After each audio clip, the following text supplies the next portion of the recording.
नमस्कार विद्यार्थी मित्रांनो, एमपीएससी मुख्य बी परीक्षा 2025 ची 17 मेला होणार आहे आणि बघा फक्त 1 महिना राहिलेला आहे. ह्या 1 महिन्यामध्ये आपल्याला काय करायचंय, कोणत्या गोष्टी करायच्या आहेत, कोणत्या गोष्टी करायच्या नाहीयेत. ओके.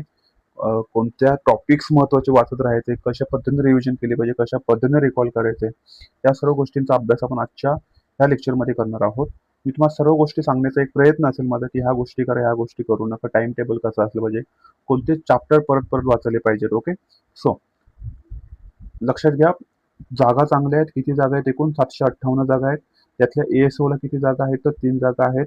एसटीआयला 279 जागा, पीएसआयला 392 जागा आहेत, ज्या की खूपच चांगल्या आहेत. आणि सब रजिस्टरला किती जागा आहेत? तर 84 जागा आहेत. ओके. सो ह्या एवढ्या जागांसाठी एकूण किती मुलं फॉर्म भरणार आहेत, किती किती मुलं एक्झाम देणार आहेत? तर 13,000. आपली 13 पेक्षा थोडेसे जास्त आहेत.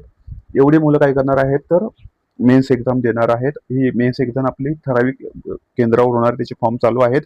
व्यवस्थित फॉर्म भरून घ्या. ओके. नवी मुंबई आहे, त्याचं पुणे आहे, अमरावती आहे. ओके. छत्रपती संभाजीनगर अशी काय आहे त्याची 6 आपली काय आहेत महत्वाची परीक्षा केंद्र आहेत. ओके. सो ठीक आहे. आपल्या आता 30 दिवसाचं नियोजन कसं असलं पाहिजे याबद्दल आपल्याला बोलायचं आहे. तर या 30 दिवसामध्ये आपला 60% वेळ हा कशासाठी गेला पाहिजे? तर आपलं रिव्हिजन आणि ऍक्टिव्ह रिकॉल करता आला पाहिजे. ऍक्टिव्ह रिकॉल करणे म्हणजे काय असतं? तर फॉर एक्झाम्पल आता खूप काही आपण वाचतो. आपण खूप काही वाचलं असेल पॉलिटीमध्ये. म्हणजे मी काय करेन, समजा मला पॉलिटीची रिव्हिजन करायचं, ते त्याची रिव्हिजन करण्याच्या अगोदर मी काय करेन? रिकॉल करेन. काय रिकॉल करेन? आर्टिकल्स रिकॉल करेन.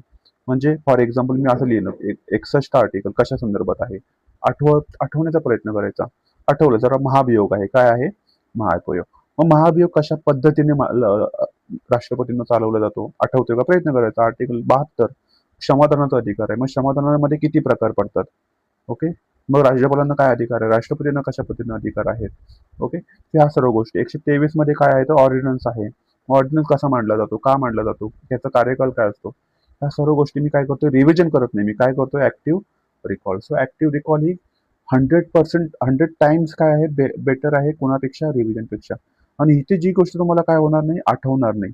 इथे जी गोष्ट तुम्हाला आठवणार नाही ती गोष्ट तुम्ही जाऊन परत काय करायची? फक्त रिव्हिजन करायची. ओके. लक्षात ठेवा, तुमचा 60% हा वेळ आता येणाऱ्या 30 दिवस कसा गेला पाहिजे? तर ऍक्टिव्ह रिकॉल रिव्हिजनसाठीच गेला पाहिजे. 20% वेळ हा पीवायक्यू साठी गेला पाहिजे आणि 20% वेळ हा तुम्ही एमसीक्यू प्रॅक्टिस केली पाहिजे. आणि एमसीक्यू प्रॅक्टिस पण तुम्ही किती दरम्यान केली पाहिजे? 11 ते 12 आणि 3 ते 4. आय थिंक पेपर तुमचा 3 ते 4 दरम्यान असणार आहे, दुसरा पेपर. सो लक्षात ठेवा, या दरम्यान तुम्ही एमसीक्यू प्रॅक्टिस करायची, जेणेकरून तुम्हाला काय होईल? तर हॅबिट होईल, त्या टाइमची काय होईल? हॅबिट होईल. 1 तास. ओके. 1 तास व्यवस्थित प्रामाणिकपणे काय करायचे? एमसीक्यू प्रॅक्टिस करत राहायचं. ओके. 4 तास थेअरी वाचा, 4 तास काय करा? एमसीक्यू टॉपिक वाईज वाचत राहा. 2 तास पीवायक्यू अनालिसिस करा आणि 1 तास आपण, म्हणजे आपल्याकडे 21,000 प्रश्नसंच असणारच आहे तुमच्याकडे. किंवा झिरो एरर असेल, झिरो एरर तर मराठी असेल, इंग्लिश बुक असेल. ही सर्वचे काय त्याच्यामध्ये जे पीवायक्यू विचारले ते तुमचे काय असले पाहिजेत? कसे असले पाहिजेत? डोळ्याखाऊन गेले पाहिजे, तोंडपाठ असले पाहिजे. डोळ्याखाऊन जाऊ द्या, तोंडपाठ राहू द्या, बाय करा. परत परत त्याचे क्वेश्चन, कारण ते रिपीट होतात. 50% थीम तर काय होतात? आयोगाच्या हे रिपीटेडच असतात. मागे कधी ना कधी याच्यावर क्वेश्चन विचारलेला असतोय. Okay. So daily time table कमी प्रयत्न करा. कमीत कमी मला किती तास अभ्यास झाला पाहिजे? तर 12 तास आपला काय झाला पाहिजे? अभ्यास झालाच पाहिजे इथून पुढे. कारण का आता फुल टाइम जर जॉब करत असाल तर मी म्हणेन लिहू टाका. काय करा? लिहू टाका. कुठलाही प्रायव्हेट जॉब करत असेल तर एक महिन्याची काय घ्या? तर लिव्ह घ्या. कारण काय, जर इथून जर तुमची मेन्स निघाली तर तुम्हाला डायरेक्ट काय आहे? तर पोस्ट आहे. लक्षात घ्या. तर एका महिन्याची मेहनत आहे. 1 महिना जर तुम्हाला जॉब भेटत असेल तर सुट्टी भेटत असेल नक्की घ्या. ओके. सकाळी लवकर उठण्याचा प्रयत्न करा. ओके. 6 वाजता. आणि लवकर थोडासा झोपण्याचा पण प्रयत्न करा. मी म्हणेन 12 आतच्या आत तुम्हाला झोपता आलंच. एक 6 तास घ्या. का? तर मेमरी रिटेन्शन जर मला हवी असेल तर मला एक कमीत कमी 6 तासाची झोप काय आहे? आवश्यक आहे. का झोपायचं आहे? मुलं काय रात्र रात्र जागतात, काही गरज नाही. आपल्याला मेमरी रिटेन्शन होणं महत्वाचं आहे. मी किती वाचलं हे जर मला रिटेनच झालं नाही, तर 1 तासामध्ये जर आठवलंच नाही, तर माझ्या अभ्यासाचा काही फायदा नाही. सो मेमरी रिटेन्शन जर मला करायचं असेल, म्हणजे मेमरीमध्ये साठवायचं असेल काही गोष्टी, तर मला पुरेशी झोप घेता आलीच पाहिजे. तो 12 तास झोप अभ्यास करण्याचा प्रयत्न करा दिवसभर. सकाळी 6 वाजल्यापासून ओके, संध्याकाळी 6 किंवा रात्री 10 वाजेपर्यंत. बघा, एक 14 तासातले 1-2 तास मी म्हणेन इकडे तिकडे गेले तुमचे. एक होऊन जातो 12 तासाचा अभ्यास आणि बस आहे, इनफ आहे. बट इथे एक काळजी घ्यायची, विदाऊट मोबाईल. तुमचा जो काय अभ्यास होईल आता, हा तुम्ही विदाऊट मोबाईल करायचा. आपला स्क्रीन टाइम हा कसा असला पाहिजे? 0% असला पाहिजे. ठीक आहे, काही कारणास्तव तुम्ही जर मोबाईल वापरत असाल युट्यूबसाठी वगैरे, तर योग्य आहे. ते म्हणतात ना, चालून जाईल. पण तुम्ही जर YouTubeमध्ये जर जात असाल, मी 2-2, 3-3 तास जर काय बघत असाल, व्हिडिओज बघत असाल, आता बघा IPL मॅचेस पण चालू आहेत. मी पुढे बोलणार आहे याच्यावर. अजिबात नाही. जर तुम्ही IPL मॅचेस बघत राहिलात, तर तुमचं खरं सांगतो की तुम्ही डिझर्व्ह करत नाहीये. तुम्ही अजूनही काय बघत असाल, तर IPL मॅचेस बघत असाल 7 वाजल्यापासून किंवा 7:30 वाजल्यापासून 11 वाजेपर्यंत किंवा 1-2, 2-2 तास पहिले तुम्ही बघत असाल, अजिबात गरज नाहीये. ओके. लक्षात ठेवा, जर तुम्ही IPL बघताय मॅचेस, तर तुम्ही डिझर्व्ह करत नाही. तुम्ही त्या 758 मध्ये येण्यामध्ये नाहीये. तुम्ही 758 मध्ये नाहीयेत. लक्षात घ्या. जर तुम्ही इथून 1 महिना जर तुम्ही एकही IPL मॅच बघितली नाही, लक्षात ठेवा, तर तुम्ही डिझर्व्ह करता की तुम्ही काय करणार, तुम्ही 758 मध्ये आलंच पाहिजे. ओके. सो पेपर 1 मध्ये मी म्हणेन मराठी ग्रामर तुम्हाला 80 ते 90 च्या दरम्यान क्वेश्चन करेक्ट आले पाहिजेत. किती दरम्यान? 80 ते 90, कमीत कमी 80 क्वेश्चन करेक्ट झाले पाहिजेत. लक्षात घ्या, जर आपला स्कोर, कारण कट ऑफ लक्षात घ्या 300 पेक्षाही जास्त असणार आहे यावेळी. मी आता सांगतो तुम्हाला कट ऑफ किती पेक्षा जास्त असणार आहे, 300 पेक्षा. ओके, आपण पकडून जाऊया 300 पेक्षा जास्त कट ऑफ असणार आहे. सो आपल्याला 300 प्लस स्कोर करायचंच आहे जर आपल्याला कंबाईनची मुख्य परीक्षा पास व्हायचं असेल. कारण का आता कट ऑफ लागायला लागलेत बघा, 292 300 पर्यंत कट ऑफ पोहोचायला लागलेले आहेत. कारण का मुलांचा अभ्यास आहे, मुलं काय करतायत, चांगला अभ्यास करत आहेत. सो आपल्याला पण करायचं आहे. संधी सोडवा वगैरे, आपले समाज सोडवा वगैरे चांगले टॉपिक करून ठेवा. अजिबात याच्यावरचे क्वेश्चन काय नाही झाले पाहिजे, चुकले नाही पाहिजेत. म्हणजे मी म्हणेन 50च्या 50 क्वेश्चन करेक्ट आले पाहिजेत. कशावर? मराठी ग्रामरवर. ओके, मग थोडी इकडे रिक्स वाढली तर कमी झाली तर चालू, इकडे वाढू शकतं. ओके, थोडे 2-3 क्वेश्चन चुकले आपले इंग्लिश ग्रामरमध्ये तरी काय होऊ शकतात, कॉम्पेन्सेट होऊ शकतात जर आपण इथून चांगला स्कोर केला. ओके. सो नेहमी काय करा, रूल्स चांगले वाचा, त्याचे एक्झाम्पल सोडवा. MCQ झिरो एरर हे बेस्ट पुस्तक आहे त्याच्यासाठी. ओके, मी सजेस्ट करतो झिरो एरर पुस्तक. ओके. हां, रोज 50 क्वेश्चन काय करायचे, प्रॅक्टिस करायचे. Marathi grammar, English grammar.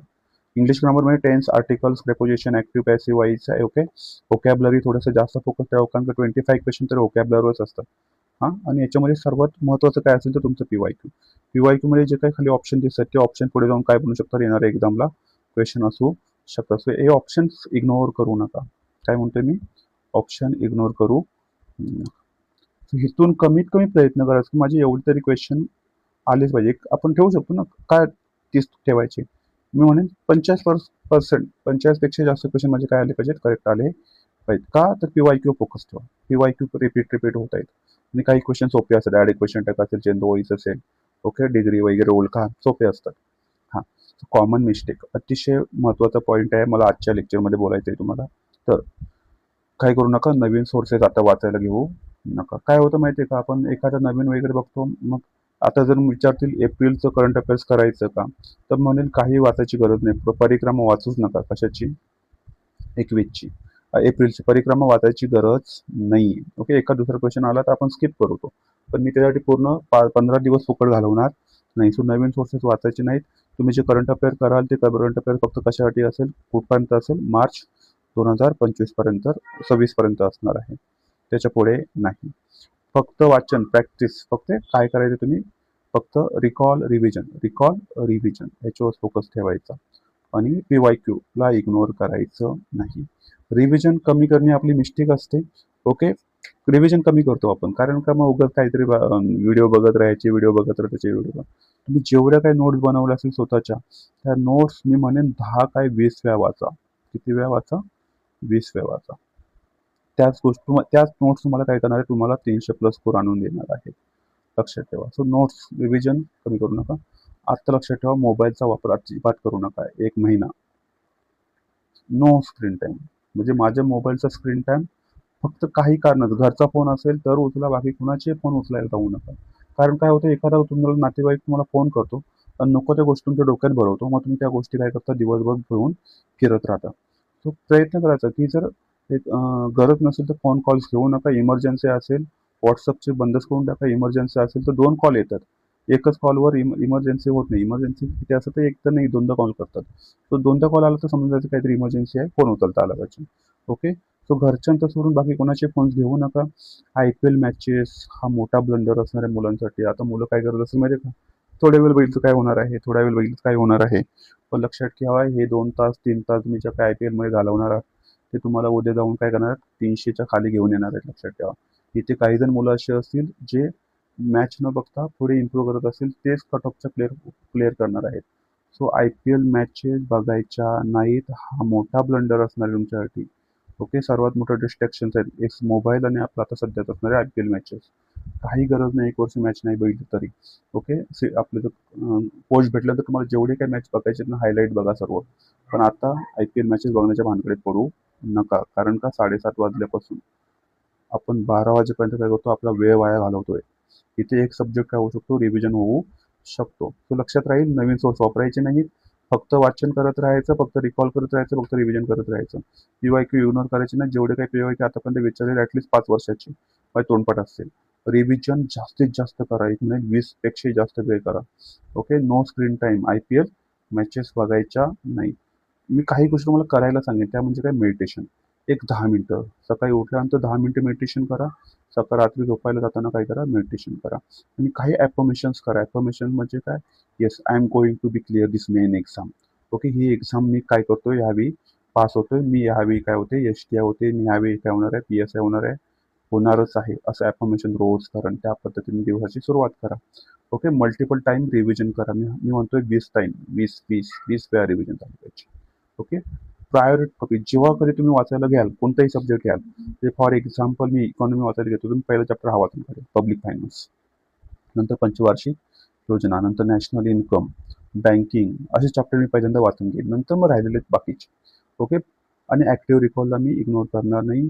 प्रत्येक दिवशी सुरुवात किंवा मी रात्री झोपायला जाताना माझी एंड काय असेल, सुरुवात आणि माझ्या दिवसाची एंड कसा असेल, तर ॲक्टिव्ह रिकॉलने असेल. लक्षात ठेवा, आजचा पॉईंट आहे एक्झाम. तर माझ्या आजच्या लेक्चरचा सर्वाधिक महत्त्वाचा पॉईंट ॲक्टिव्ह रिकॉल आहे. लक्षात राहील. दुसरा सब्जेक्ट आहे आपला पेपर 2. पेपर 2 मध्ये आपण मॅथ्स, रिजनिंग आणि क्वेश्चन 22 विचारतो. याला अजिबात इग्नोर करू नका. जर तुम्हाला एक्झाम क्लिअर करायची असेल तर ह्या 22 मध्ये तुमचे 15 क्वेश्चन तरी करेक्ट आले पाहिजे. किती क्वेश्चन? 15 क्वेश्चन करेक्ट आले पाहिजे. सायन्स, ओके, 10 क्वेश्चन असतात. करंट अफेअर्सवर 10 क्वेश्चन असतात. RTI आणि त्याच्यावर 3 क्वेश्चन असतात. ते 303 मार्क घेता आले पाहिजे. एकदम इझी असतात. त्याची आर्टिकल करून जायची, फक्त काय करून जायची, आर्टिकल करून जायची. कॉम्प्युटरवर 4 क्वेश्चन असतात.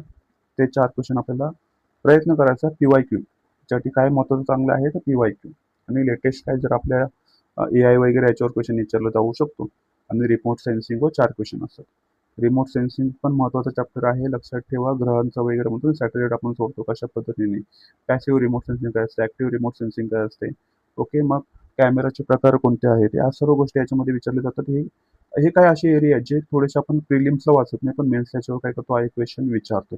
तर हेच तुम्हाला क्वेश्चन जर रॉंग झाले तर तुम्ही थोडंसं मागे जाणं. कारण का, तुम्ही तो 2 मार्काने, जर तुमचे मार्क कमी असेल 2 मार्क, तुमच्याच पुढे 2 मार्काने 400 ते 500 मुलं असणार आहेत. किती मुलं असणार आहेत? 400 ते 500 मुलं तुमच्यापेक्षा पुढे असतात. 2 मार्क जर कमी असेल तुम्हाला, तो अजिबात काही इग्नोर करू नका. सो समजलं आहे, 30 दिवसामध्ये no new material, screen time ठेवायचा नाही, IPL मॅचेस बघायच्या नाहीत. ओके, मोबाईलचा जास्त वापर करायचा नाही आहे तुम्ही. ओके, फक्त रिकॉल करत राहा, रिव्हिजन करत राहा. मॅथ्स, रिजनिंग इथून पुढे 2-2, 3-3 तास काय करा, टाईम द्या मॅथ्स रिजनिंगला. ओके, करंट अफेअर्स फक्त मार्चपर्यंत. करंट अफेअर्स फक्त मार्चपर्यंत बघायचं. रोज तुम्हाला काय करायचं, इथं जाऊन मेडिटेशन करायचं, तुमचं माइंड शांत होणार आहे. ओके, काम, कारण का 1 तासामध्ये तुम्हाला ती बॅटल लढायची आहे.